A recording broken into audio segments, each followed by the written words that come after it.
The table was littered with gadgets as I grappled with the challenges of the tech innovation competition till midnight.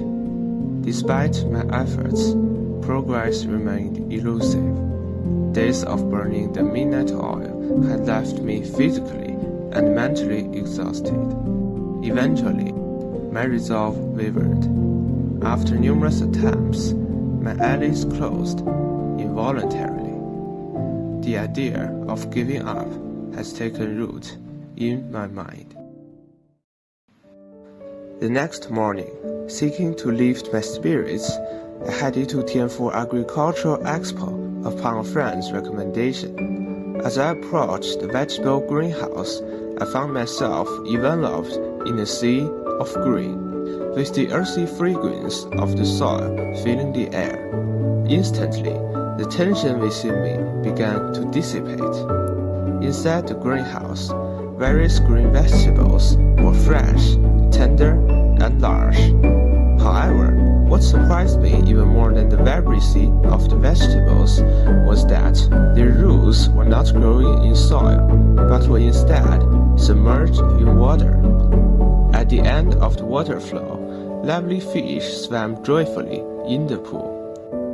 Fueled by curiosity, I strolled through the park for a long time. The innovative technology I encountered is known as aquaponics, which is a system that combines aquaculture and hydroponics to grow fish and plants together.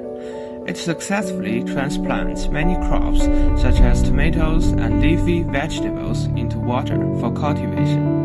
Unlike traditional practices, where fish farming wastewater was typically discharged, this system effectively recycles the wastewater by transferring it into crop ponds through pipelines. Microorganisms in the root system decompose organic matter in fish manure. While purifying the water, plants can also absorb all the necessary nutrients. The purified water can be reused for fish farming, thereby achieving circulation of the ecosystem. The only inputs to the entire system are fish food and some iron, with no need for fertilizers or pesticides. Consequently, there is no concern about soil contamination. This represents a new exploration of green and healthy agriculture.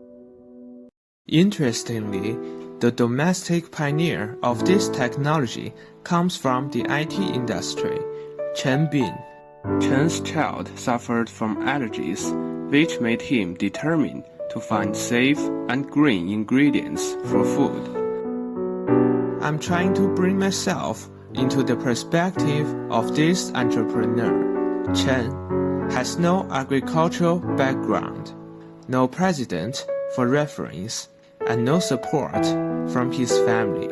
He can only push himself forward without hesitation, heading towards an irreversible path. All the new fish fry have died. What could have caused this? Relying solely on fish manure? Without fertilizers? Oh, you must be joking. Upon reflection, I have come to realize that, different from Chen, I have no lack of platforms, like-minded partners, or opportunities. Chen was able to do his best during the most difficult times and finally made it. But what about me? Should I give up? Thousands of years ago, humans explored cultivation methods such as slash and burn farming and land rotation, marking the beginnings of civilization. Chinese civilization has always been an agrarian civilization since ancient times.